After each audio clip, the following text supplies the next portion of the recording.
Hello students, welcome to the channel. आज मैं आप लोगों को एक पोएम पढ़ाने वाली हूँ जिसका नाम है क्लॉक्स। ये हमारी इंग्लिश बुक का 3rd चैप्टर है। तो चलिए पोएम को शुरू करते हैं।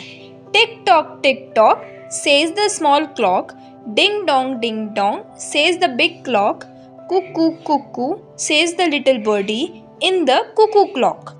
यहाँ पे जो पोएम ये शुरू होती है कि tick tock says the small clock. जो छोटी क्लॉक्स होती हैं उसमें ध्यान से सुनिएगा आप कभी शांति में कि टिक टिक टिक टिक क्या आवाज़ आती है। तो ये उसी आवाज़ की बात कर रहे हैं कि tick tock says the small clock. जो छोटी क्लॉक है वो टिक टॉक करके आवाज़ करती है।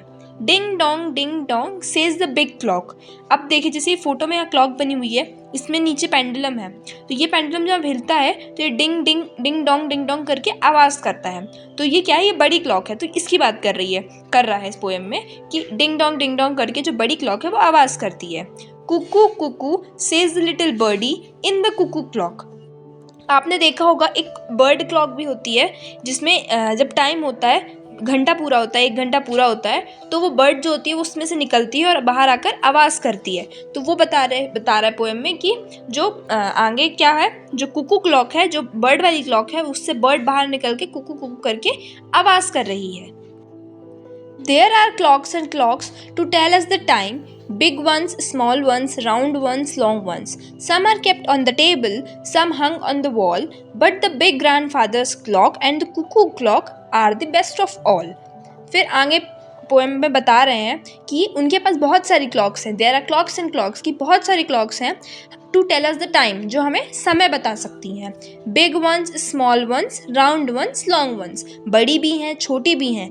राउंड मतलब गोल शेप की भी हैं और लंबी क्लॉक्स भी हैं। Some are kept on the table. जो छोटी, कुछ देखा होगा आपने, छोटी क्लॉक्स जो होती है उनको टेबल पे से सजा के रखा जाता है। तो वो क्लॉक्स की बात हो रही है कि कुछ जो है वो टेबल पर रखी हुई हैं। सम हंग ऑन द वॉल। हंग मतलब टंगाना, टंगी हुई। तो कुछ जो है उनमें से वो दीवार पर टंगी हुई हैं। But the big grandfathers clock, लेकिन जो सबसे ग्रैंडफादर की, दादाजी की बड़ी वाली क्लॉक है, और द कुकू क्लॉक, और जो कुकू क्लॉक है मतलब वही बर्डी वाली क्लॉक, वो जो है are the best of all. वो सबसे बेस्ट क्लॉक्स हैं, वो सबसे अच्छी क्लॉक्स हैं। तो इस पोएम में क्लॉक्स के बारे में बताया गया है। अब हम मिलेंगे नेक्स्ट चैप्टर में। Thank you.